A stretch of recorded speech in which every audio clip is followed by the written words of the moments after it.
We're still awaiting questions to be input into the Q&A that is here. Can I please confirm everybody's hearing me? I can hear you. This is Angela. Okay, hi Angela, thanks. So to media on the call, the way to interact and ask questions today is to use the Q&A feature of the Zoom interface. It'll open up a window where you can pose your question. We'd like you to include your name, your news organization, and who you want the question addressed to. And we're first going to begin today, however, with a few statements. Joining us today to answer your questions are the President of the ICAO Council, Mr. Salvatore Cehotina, the Secretary General of ICAO, Dr. Fang Li, the Chairperson of the ICAO Council's Aviation Recovery Task Force, Ambassador Phillipe L2 of France, the Director General of IATA, Monsieur Alexandre de Juniac, and the Director General of ACI World, Ms. Angela Gittins. Each of these leaders will now provide a brief statement, after which we will begin addressing your questions. Mr. Council President, if you would begin, please.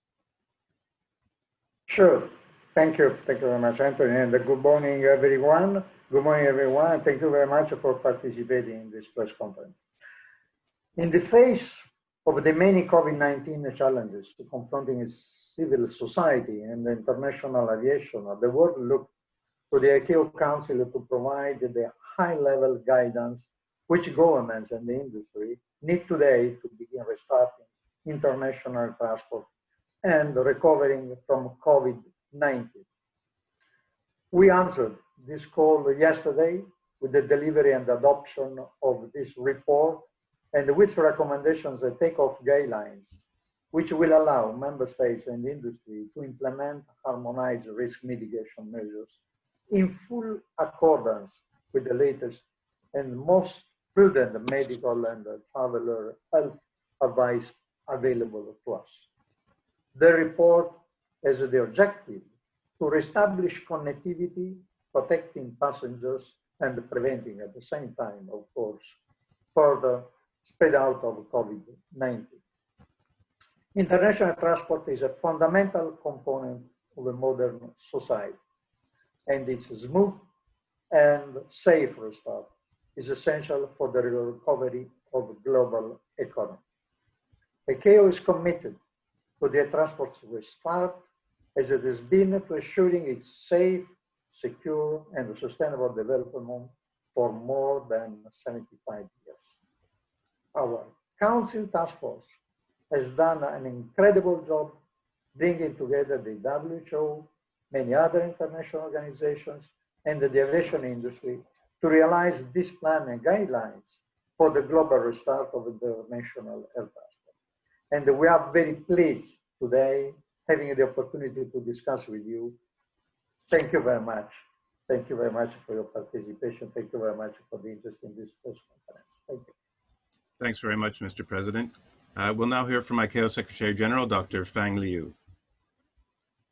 Dr. Li. Thank you, Anthony. Media friends, good morning and good afternoon. Addressing and mitigating the effects of COVID-19 has led to significant restrictions on the global movement of people and goods. This has led to more and more areas of the world having to deal with levels of social and economic isolation, which are both extensive and unprecedented. ICAO took immediate and coordinated action on COVID-19 as soon as it was identified as a public health emergency of international concern by the WHO. We've been very active throughout this period on numerous fronts relating to public health, operational safety measures, maintaining critical air cargo supply chain globally, the expediting of humanitarian and repatriation flights, and other urgent priorities. The development of this new CAT guidelines has required extensive support from the ICAO Secretariat, and implementation them globally is now the major task ahead of us. But fortunately, we have practiced over the last 75 years since this organization established at standardizing the international aviation system, one of the humanity's most complex and cooperative achievements. Restoring public confidence in air travel has very broad benefits. I think it's important that we recall that this isn't only about operational and economic viability of the air transport sector, but of entire societies and regions having their economic livelihoods and stability restored. ICAO has been proud to fulfill this important multilateral role during this challenging time, and we will continue to work hard to ensure a safe and harmonized COVID-19 recovery for global air transport. Thank you. Thanks very much, Dr. Liu. Could we now hear from the CART chairman, Mr. Philippe L2 of France, please? Merci, good morning, bonjour. The guidance produced in a bit less than 5 weeks by the Council Aviation Recovery Task Force, which I had the pleasure to chair, is a series of technical recommendations. But this guidance has great value because it has been produced by the most representative group ever gathered for such a challenging task. The CART brought together states from all continents, as well as regional organizations and industry. And together we devised a common platform to align and to harmonize our efforts towards the restart and recovery of international air travel. It is also worth underlining that the CART guidance is a joint effort by ICAO and WHO. It brings together the aviation sector and the health sector. And therefore, the recommendations annexed carry even more value for all stakeholders. We must realize that it is the first time since the onset of the COVID-19 crisis that such guidance is produced at a global level. Of course, it will have to be revised and updated. The CART guidance is a living document which will evolve as more scientific evidence becomes available and in view of the experience acquired when applying the recommended measures. As representative of France and as very attached to the United Nations spirit and values, I am extremely satisfied that the International Civil Aviation Organization, 75 years after its creation, has proven again that it is an irreplaceable forum for effective multilateralism. Thank you. Merci. Thank you very much, Mr. L2. Could we now hear, please, from the IATA Director General, Mr. Alexandre de Juniac?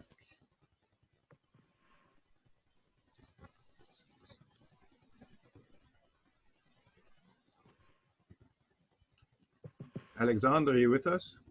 He's muted. Sorry. There we go. So, yes, thank you very much. First of all, I would like to say that this document is a tremendous work, a tremendous success, because it is the key to unlock air travel, to restore passenger confidence and air worker confidence, and to gather government acceptance, to lift travel restrictions and open borders. I have 3 comments on that. First of all, I would like to emphasize the speed and unity of the effort to publish this report, and particularly the takeoff document. It should give the world great confidence that air transport sector will restart responsibly by keeping the safety of passengers and transport workers as the top priority. Governments, health authorities, and the industry, under the responsibility of ICAO and the contribution of WHO, contributed the best advice of global experts to produce the takeoff guidelines. And these are fully supported by all the players who connect the world.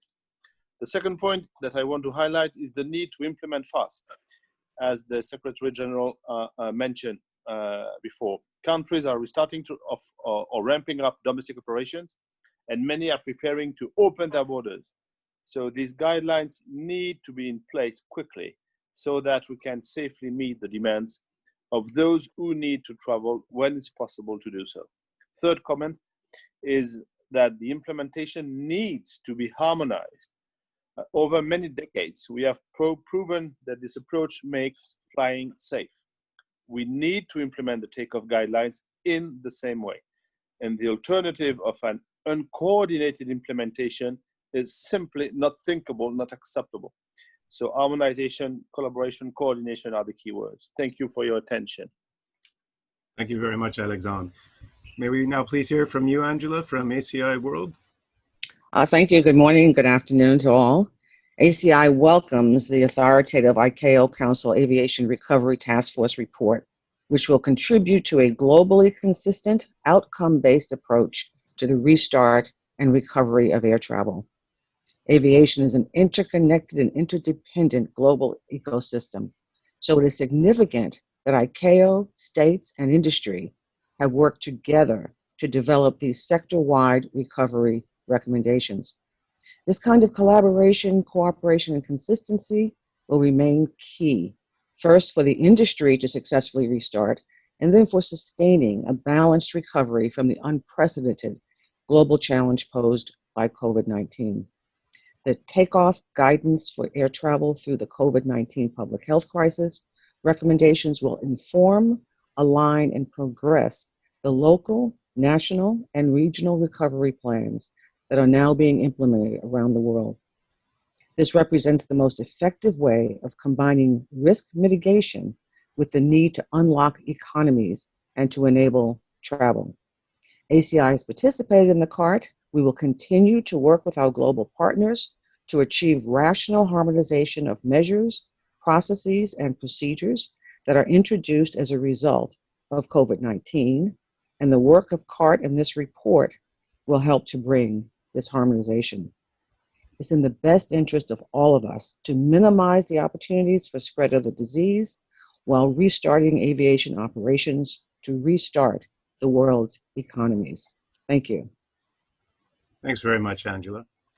We're going to begin with some questions now. I'm looking over some of them, and I just wanted to recall that we would like you to identify yourself and your news outlet when you send in your questions, and also try and identify who you would like the respondent to be if you have somebody specific. We have two questions here from Danny Lee, and these are dealing mainly with the quarantine restrictions on air travel. Danny notes that Hong Kong today announced an extension on quarantine measures for 3 more months until September 18th, and wonders what impact this would have on air travel's recovery. He also asked that with the CART report, how much more time would you estimate people would need to spend at the airport pre-departure? Angela, how about you speak to that first question about the time estimated for people to spend at the airport pre-departure? Sorry, you're muted, Angela, just a moment. There you go, sorry. A lot of that is going to depend on the volume at the airport and the layout at the airport. In a large airport with low volume, there should not be much more time needed for the passenger to come to the airport to keep the physical distancing and other requirements. In a smaller airport or an airport that has peaking, I would say that it's going to be in another hour to even 2 hours for the passengers to come to the airport. It's very important that these measures take account of the changes in volume. Some of these things are not sustainable as volume increases at a particular airport, and that volume depends on the peaking characteristics and the layout of the airport. Thank you, Angela. Danny, I also wanted to mention that specific questions that would be more appropriate, for instance, for an aviation medical specialist or an aviation safety specialist. I'm noting here that a few questions are coming in that are of a specifically technical nature. Those should be instead sent in by writing to either of any of the organizations or the appropriate organizations included in this press conference, so that they could deal with those with their internal experts. The leaders are here today to talk about the guidelines, their development, how they're going to align actions around the world. But the leaders here today won't be able to ask specific technical questions relating to medical approaches, medical decisions, etc. These are incremental decisions being made day by day, of course, along with everybody else in the world. We'll go. There's another question here, for instance, from Kirsi, and she's asking how much more expensive flight tickets will be. And of course, our leaders can't answer questions like that. That'll be up to every airline in the world and be very specific to local situations. There will be different local situations in different countries. The guidelines are intended to align aviation's response to those. So if we could please try and avoid specific questions like that, that would be appreciated. Our next question comes from Tom Ballantyne. He's saying that these are guidelines, but they're not mandatory. How confident are you that all members of ICAO will impose these guidelines? We've already seen issues and rules, including separation within the aircraft cabin with some exceptions. How can we be confident of coordinated imposition on these guidelines? Mr. President, could I ask you to answer that first on behalf of ICAO, and then I'd like also perhaps our IATA and ACI colleagues to join in too on that if they could. Yes, sure, Tony. Yes, these guidelines are not mandatory, are not corresponding to the SARPs, the standards that are mandatory for member states. But guidelines are very important to harmonize measures that are taken by member states. And let's remind that ICAO is composed by member states. The council that yesterday adopted the report is composed by 36 representatives of 36 member states. So in this sense, I'm very much confident that the guidelines will be implemented. What is more important is to support the implementation of guidelines with some tutorials, some support in terms of understanding the implementation of the guidelines. But I'm very, very much confident that the guidelines will be adopted and implemented by all member states. Thank you very much, Mr. President. Alexandre, would you have anything to add to that? Yes, I think that we can contribute to the implementation of the guidelines.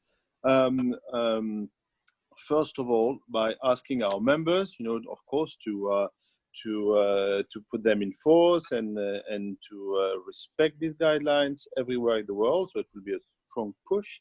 And also by discussing together with ICAO to governments to support, to develop, to even to have anything to explain or to train people to implement these guidelines. So we will contribute heavily because we think it's absolutely key that these harmonized measures are quickly and uniformly, or most possible uniformly implemented. So we'll do our job through our members and directly by talking to governments. Thank you very much, Alexandre. Angela, would you have anything you'd like to add to this as well? You have me on mute. ACI has already sent to our members specific guidelines going into more detail aligned with the ICAO document for the airports to implement. We will also now send the CART recommendations so that they can send them and discuss them with their states so that there will be this harmonization. The advantage is to airports as well as states to have this harmonization so that passengers know what to expect. Thanks very much, Angela. We have a question from Marissa Garcia at Forbes.com. She's wondering what audit of general preparedness around the world has been conducted to gauge the ability to implement new health and safety measures at various airlines and airports. She notes, for example, that the availability of hands-off check-in bag drop systems, CTR scanners at security, health check support available, etc. Will there be some method of tracking preparedness and rate of implementation of new procedures and ratings at airlines accordingly? Is there anybody here who would like to answer that one first? Perhaps Alexandre or Angela? It's more airline and airport specific. I can start.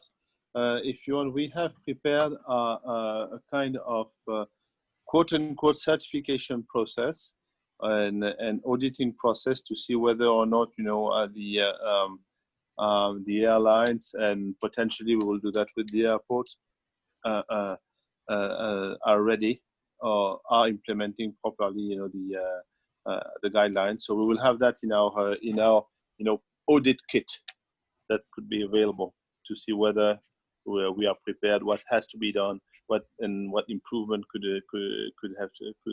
should be implemented. Very good. Thanks very much, Ms. Alexandre. Dr. Liu from ICAO, could I ask you about whether ICAO will be undertaking any monitoring, et cetera, of the guidelines as they're being implemented? Is that something which is foreseen right now? Thank you, Anthony.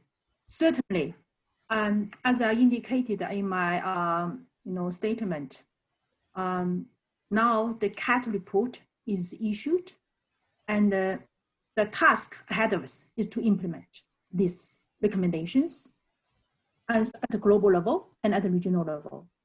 ICAO has been developing the implementation plan for CAT report, and through the regional approaches, and also through the international cooperation and partnership with the UN organizations like WHO, UNWTO, and other international regional organizations in the travel and also tourism, and also in other areas, and also, of course, with our industry partners like IATA, ACI, and others.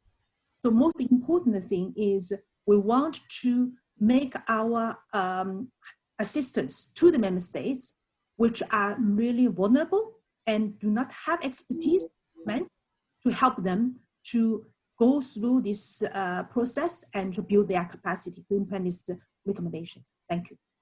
Thanks very much, Dr. Liu. I'd like to direct the next question to CART Chairman, Mr. Berthoud. Karen Walker at Air Transport World asks, this is described as a living document. How often will the measures be reviewed and by whom?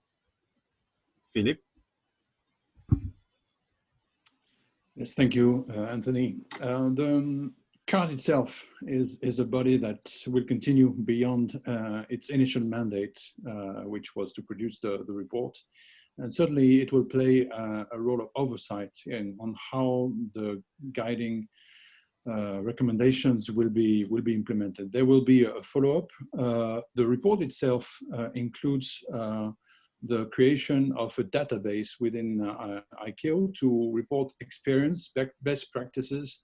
And so this will also serve as a platform to refine regularly the guidelines. So I would expect that the similar kind of grouping with ICAO experts and industry experts will regularly meet to see and update the guidelines and republish them regularly. Also, I am sure that CAPSCA will play an important role in this regard too. Thank you. Excellent, thank you very much. I'd like to direct the next question to both the President of the Council and also to the CART Chairperson. Concerns the amount of international consensus there is around these guidelines right now. Marissa Garcia, again from Forbes.com, asks, what government states so far have lent their support to these guidelines? May we start with the President of the Council, please?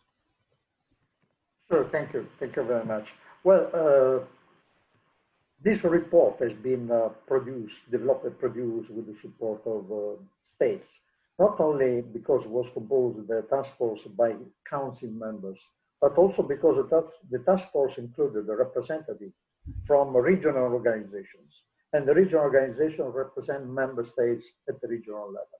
So once that the member states have already contributed the development and then the approval of the report, I'm quite confident that the support for the implementation will be granted. I can add also that I've received several requests of, let's say, abilities to support the regional level from member states to support the implementation of the report, because the harmonized restarting aviation is a very sensitive issue for many, many member states. So I'm very much confident that the government states will support the implementation of this report. Thanks very much, Mr. President. Philippe, did you wish to speak to that at all, or did he cover the points you thought? Yes, of course, I completely agree with the President. I should say also that the composition of the CART and its representativity is also a good indication of the level of support that we got from the states and the regional organizations. It has been a two-way street. I want to emphasize that also, because as we were working on the CART recommendations, some key players were also preparing their own guidelines, their own recommendations, and they were informed also by the other colleagues in the CART, through the CART, and they were also able to adjust their own guidelines. So I think it's been mutually profitable, and as in itself, the process in itself has been virtuous and produced already a good alignment. Thank you. Thank you, Philippe. Our next question comes from Pierre Cehotina again from the Finnish Lanen Media. We'll direct this to Monsieur de Juniac from IATA, please, as it's airline related. She's wondering if would it not be more assuring from aviation companies to guarantee a safe flight by making sure there's a free seat beside every passenger? She notes that SARS spread through airplane air conditioning. How can we be sure that that's not going to be the case with COVID-19 as well? Alexandre?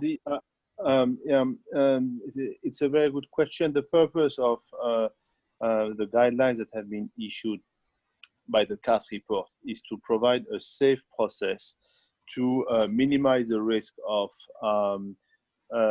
transmission of virus on board and the transmission of virus between country A, and country B, country of departure and country of arrival. And what we say is that implementing this process minimizes the risk, and it creates or it doesn't impose to neutralize seats on board, provided we strictly comply with the process that has been recommended. For instance, temperature control, mandatory wear of masks, etc. And we have explained also that for economic reasons, neutralizing seat would lead either not to fly for airlines or to increase prices by at least 45 to 100%, depending on the configuration and the aircraft. So that the reason why we think that the right compromise is to have reasonable economic conditions and absolutely safe processes to guarantee the safety of our passengers and of our air workers. That's the reason why we are. Thank you, Alexandre. Well, everybody, I'd like to let you know we don't have any more questions in the queue. So if there won't be any more questions, we will be closing the press conference now. I'd like to encourage any follow-ups, especially of a technical nature, to be sent directly to the organizations concerned. And also, if you have any specific questions for any specific leaders that you would like to follow up with, please direct those for ICAO to myself and William Ryan Clark, or else to the other organizations' PR teams. Thanks very much for joining in on the call with us today. And I guess we'll be seeing you again as the guidelines continue to try and guide the aviation response around the world. Thank you very much. Thank you very much. Goodbye. Thank you. Bye. Thank you. Have a good day. Thank you. Bye-bye. Thank you. Bye. Thank you very much.